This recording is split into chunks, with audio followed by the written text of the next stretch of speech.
is a clean edition? What did That's just because the people who sent me the DVD from LA, because it hasn't come out yet, there's usually time code all over it, so people won't steal it and put it on the internet.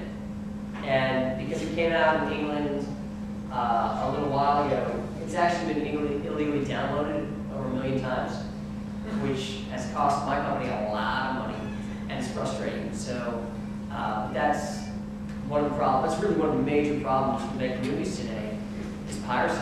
It's really tough. But we actually have people that email all these websites and Google and YouTube, and they end up taking them down. That's why it's clean. So yes. Do you guys end up exceeding your budget, or do you guys stay in? How does that work? No, actually, we came under budget, and if you guys keep coming back to a few sessions, we get into distribution.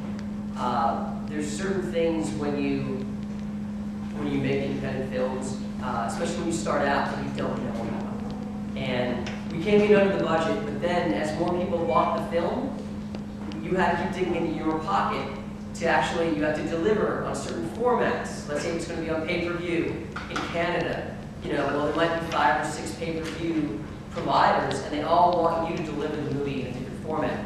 So it gets to a point where, you think you're done spending money, but you have to keep spending money if you want them to play your movie. So, does that make sense? Yeah. Yeah. All right. Yes. Just a follow-up on that question. What is the budget? What was the budget? I can't really say, but it was under $1 million. And then, but a lot of people work for deferred salaries and things like that. So, like me.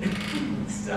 The other question I had was, when you start making the movie, on this particular one, what do you focus on? The music is very important, or the script is very important, or the actor? The script is always very important. I mean, that's what you have to start with, and then hopefully it will attract some really good actors.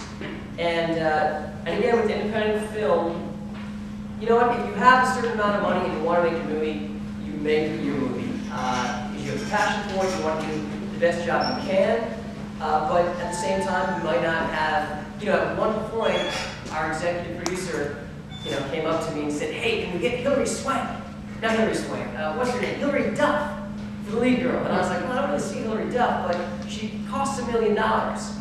And and maybe if Hilary Duff was in it, the movie would have made $10 more million. I don't know, but you always start with the script. That's the most important thing, and then you hope you get a great cast.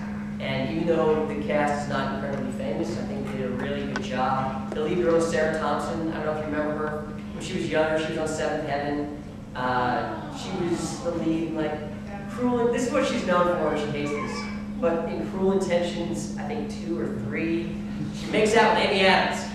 So, but anyway, she's a really good actress. And Matt Dallas from Pilot X-Y, he did us a favor because he's pretty famous now. So, everything's important, and depending on your budget, you can only afford so much, and you have to work with what you can. So we had a really good composer. He was able to work with the little bit amount of money that we gave him. We couldn't go and hire the LA Philharmonic or something. So you just work incredibly hard on everything to try to make sure it's as good as it can be for the money that you have. You already asked. What's that? Well, yes. What are you going to talk about next week? Next week we're going to have a screenwriter, my friend Jonas, who wrote it and co-directed with me. And we're going to have the main producer, her name's Kimberly Cates. She's also in charge of distribution, but we'll talk about that later on. And we might have also the special effects makeup person as well. Yes.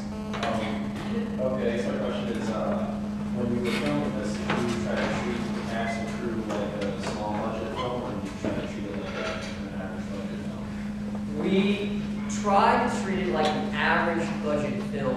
Actually, the first weekend, because again, we were shooting, the place, the ranch, that is my co-director's mom's ranch. Okay, so we got a break on the location, which was good. But it was still 1,000 miles away from LA. There was not much out there. And So like one example was catering. So we were like, who do we get to cater the crew? They get hungry. And the first 3 or 4 days, we tried shrimp and steak. But people were really hungry and started to get really mad, including me.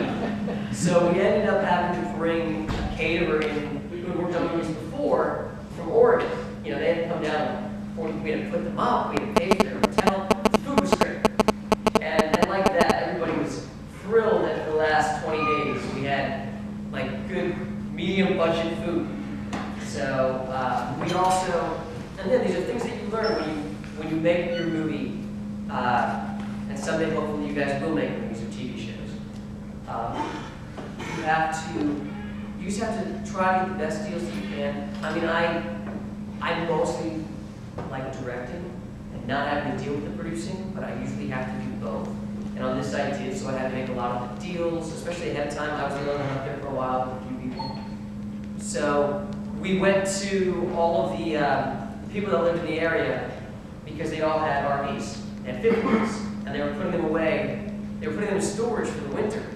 So we went to them and said, hey, look, we will rent for our actors. We'd like to rent your RVs, and we'll give you like $25, $30 a day. And they were just like, yeah, that's great, sure, take them. So the actors who were working on a smaller budget film had 30-foot trailers. So it looked, again, it was like a bigger budget film. We had this one guy here, he's from Michigan, Scott Spiegel. He produced Hostel, he produced, he's no Sam Raimi, he wrote all those guys. He was the doctor at the end, it was a little cameo. He came up there, like the last 3 days of shooting, and he went up to Kimberly, our main producer, and said, what is your budget? Because I do $10 million movies, and no one has a trailer like that.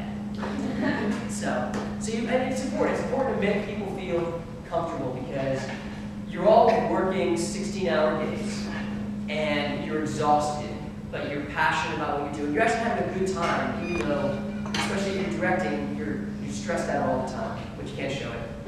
So it's important to make people feel comfortable. It's important to make the actors, they need to feel good. They need to be relaxed. They need to be able to do good work, and that's what we were able to do for them. So.